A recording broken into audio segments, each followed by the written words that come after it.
jogo em que era, vamos baixar as linhas, recupera, acelera e faz o contra-ataque. O Vasco foi crescendo, consegue a virada no primeiro tempo. E aí, no finalzinho do segundo tempo, tem um vacilo. O Criciúma ainda desperdiçou algumas oportunidades. David, golaço. E o David mandando esse golaço. Até agora é o gol do fim de semana, hein? Pascoal? Até agora é o gol mais bonito do fim de semana. Que pedrada que ele pegou, dá uma olhadinha, ó. Espetacular. Ó, lá no ferro que segura a rede. É difícil pegar uma bola dessa. Ainda no primeiro tempo, a gente tá vendo aí o Criciúma pressionando, mas ainda no primeiro tempo tem o Ryan, né, meio campista e o volante do Vasco, virando, nos acréscimos já, ó, virando o jogo e fazendo 2-1. É verdade, os gols passam, né, pelo Piton e mais uma vez esse aí passou. Passou, e o Vasco consegue a virada. Lembra dessa, Zé? Muita reclamação em alguns lances em relação ao Payet, que ele tem um pisão do tornozelo. Umas coisas acontecendo, ainda teve essa tentativa de chute de média distância, né? De longa distância, na verdade. O Watson pegou uns 3 chutes espetaculares. Mas o goleiro do Vasco também, né? O Léo. Era o Léo Jardim? Tanto o Gustavo quanto o Léo Jardim fizeram uma ótima partida, né? É o que eu falei, o Criciúma empilhou oportunidades para fazer ainda no primeiro tempo um resultado que o desse um pouco mais de sossego para a segunda etapa. Não conseguiu. E aí o Léo Pelé perde esse gol. Não, mas esse gol não é perder. Isso aí precisa ter receita para perder o gol. Isso não é só perder o gol. Pascoal? Isso precisa ter na manual, porque o cara para dar um carrinho, ele bateu. Ele fez zagueiro, ele fez a vez de zagueiro na. Bateu a escala David. Na escala David isso é 10. Na escala David isso é 10. Porque não dá para perder um gol desse, né, gente? Ele tá no mesmo nível ali de Nilson. Não, na escala David, que o David perdeu aquele gol embaixo do gol, ficou a escala David, né? Esse perdeu embaixo do gol. Pode ser a escala Léo a partir de agora, porque é improvável que um jogador perca um gol nessa situação, né? Precisa ter um formulário especial para ser preenchido. Parece que ele atua mais como zagueiro do que propriamente alguém tentando botar a bola pro fundo da rede. Aí no finalzinho do jogo, o Criciúma vai conseguir. Já vinha tendo oportunidade de novo, crescendo. É um time muito organizado. É um time que sabe o que fazer com a bola. Tem um lateral direito, tem um esse Bolassi que é um terror. Onde ele subiu para cabeçar, né?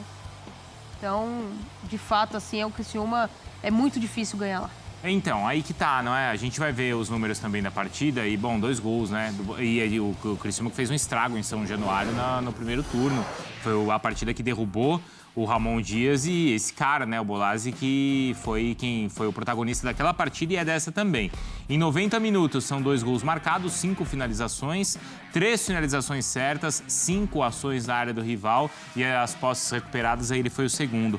Ô Zé, assim, muitos times eles vão deixar pontos ali em Santa Catarina, né? O Criciúma é muito forte jogando em casa, tem somado pontos importantes na luta dele, que claro é contra o rebaixamento, mas a sensação ali do vascaíno é que ele deixou escapar a vitória, né? Pelos gols perdidos e pelo gol sofrido nos acréscimos. Especialmente pelo finalzinho, né?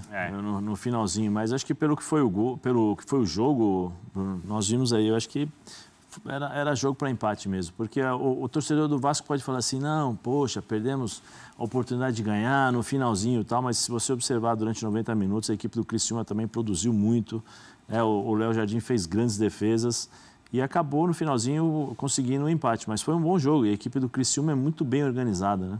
E ela varia muito às vezes, ela espera o time adversário para sair no contra-ataque, às vezes ela pressiona e tem um bom meio de campo que sabe jogar, marca e sabe jogar, e o centroavante é impressionante, né? A facilidade que ele tem de finalizar, criar jogadas, né? Ele foge um pouquinho, acho que eu vi alguns lances e alguns jogos dele, ele lembra muito, não sei se o Pascoal vai concordar comigo, Pascoal, aqueles jogadores mais das antigas, pega a bola, vai para cima dos zagueiros, domina, tromba.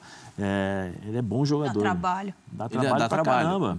E o Alano, que joga também, pela esquerda, é outro bom jogador. O Alano estava no Goiás o ano passado. Né? Tem feito um bom campeonato. Jogar no Heriberto Wilson é para poucos. Heriberto Wilson é um caldeirão, a torcida do Criciúma consegue transformar aquilo. Você falou da arbitragem, Pascoal, nesse estádio do Criciúma, nós fomos jogar contra o Santos, com o Santos lá. Nós ganhamos acho que de 1-0, gol do Preto Casagrande. Eu entrei jogando nesse jogo, no lugar do Preto, deu 30 minutos de jogo, o Vanderlei me tira. O árbitro passa por mim, ao lado do Ricardinho, e fala assim, hoje eu vou te expulsar, Zé. Aí o Ricardinho falou pro Vanderlei, ó, já deu cartão pro Zé e já falou que vai expulsar. O Vanderlei, na hora, colocou o Preto Casagrande. Já estava avisado, né? Tem esse negócio também, o árbitro às vezes dá essa letra. Agora, jogar lá é complicado. O gramado é legal, o campo é bom, mas a torcida é estádio pequenininho, a torcida é infernal, a torcida não dá um minuto de trégua, é uma torcida que sabe empurrar o time e o time corresponde quando joga em casa. O trabalho do treinador é muito bem feito, é um time que tem muita consistência em termos defensivos, sabe trabalhar a bola, sabe chegar ofensivamente, tem esse jogador que é o diferente, que é o Bolassi, que consegue gols, consegue... E ele é um jogador de Premier League, né, gente? Ele não jogou, ele não chegou, ele não veio do nada. Ele é um jogador que tem história no futebol. Chama atenção como ele tem consciência de ocupação de espaço dentro da área, né? Ele sai muito bem. Ele sai muito bem quando ele vem da beirada do campo para dentro. Ele tem toda a consciência do que ele tem que fazer, né? E ele consegue surpreender muitas vezes. O time do Criciúma não é para ser campeão brasileiro, hein? Mas vai tirar pontos. Não é para ser campeão brasileiro. Mas também não sei se vai brigar para não... Quem quiser ser campeão brasileiro vai ter que ganhar do Criciúma lá no Heriberto Wilson. Ele tá agora com 25 pontos, ele ainda tá numa zona bem complicada, mas ele tem 2 jogos a menos, né? Por exemplo, a gente está na 23ª rodada, então a tabela ainda está bem confusa por causa dos jogos atrasados. Mas 13 times com 2 jogos a menos. É melhor fazer quando nós temos nessa situação, é melhor fazer por aproveitamento. Aproveitamento, né? Porque aí você tem uma noção melhor do que o seu clube, o seu time conseguiu fazer em termos de aproveitamento. Ele está aproveitando essa situação. Porque a gente fala assim, o Internacional ainda tem mais 5 jogos a fazer. 4 agora. 4 agora. Jogo contra o Juventude. São 4 jogos a realizar. Mas você tem certeza que o Internacional vai ganhar os 4 jogos? Não tenho.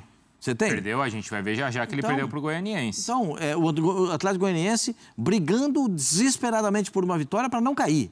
E aí o Internacional, que precisa desse resultado também para sair de uma situação que não é simples, não é cômoda, porque gigante quando fica nessa situação, você sabe que a tendência é aquela âncora que puxa e não sabe o que fazer. Então, o Internacional precisa ter muito cuidado. O Grêmio perdeu de novo, hein, gente? Sim. Perdeu jogando lá em Caxias. Bem perdido, hein?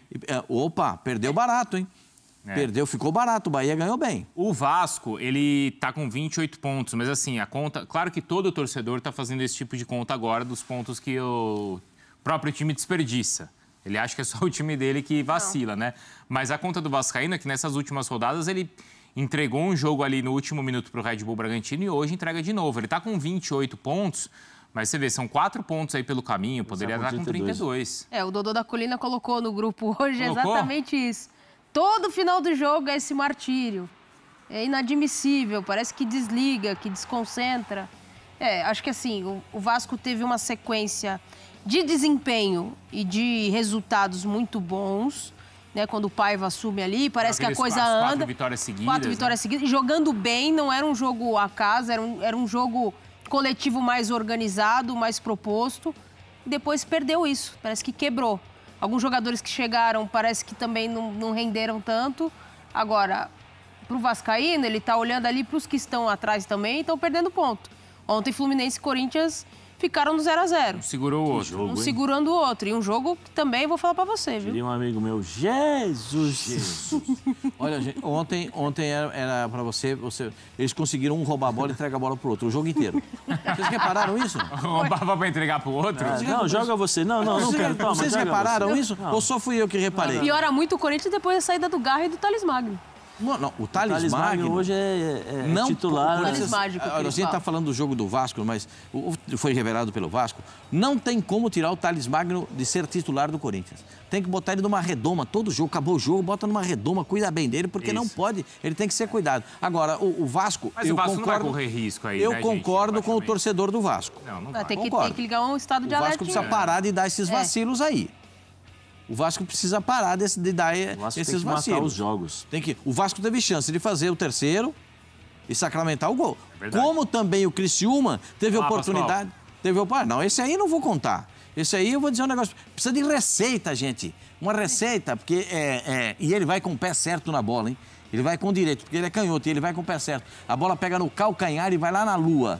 Impressionante como isso pode acontecer. Pode acontecer, faz parte do futebol. Enfim, o Criciúma, para mim, perdeu algumas boas oportunidades, até para ampliar o placar ainda no primeiro tempo. E depois o Vasco perde 2 ou 3 oportunidades na etapa complementar para ele conseguir o resultado, ampliar o resultado. Exato.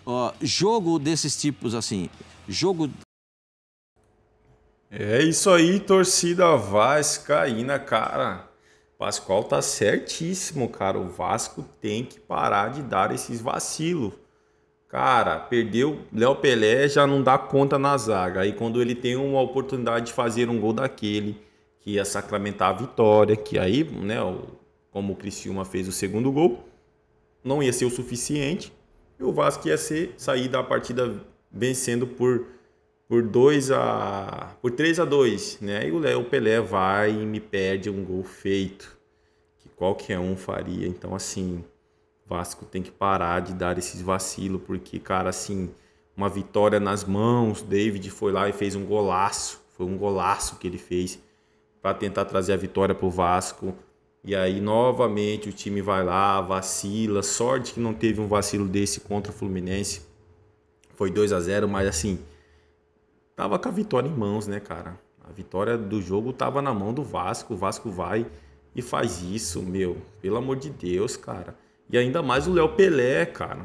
Tem uma oportunidade de ouro. Aproveita, Léo Pelé. Você ia sair como herói pela primeira vez da partida. É isso aí, torcedor vascaíno. Agradeço a vocês pela companhia. Se não é inscrito no canal, se inscreva, deixe seu like e seu comentário, que isso faz uma enorme diferença pra gente aqui dentro da plataforma.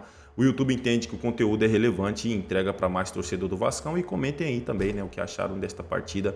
Vasco com a mão na vitória deixou, né, o vento levar.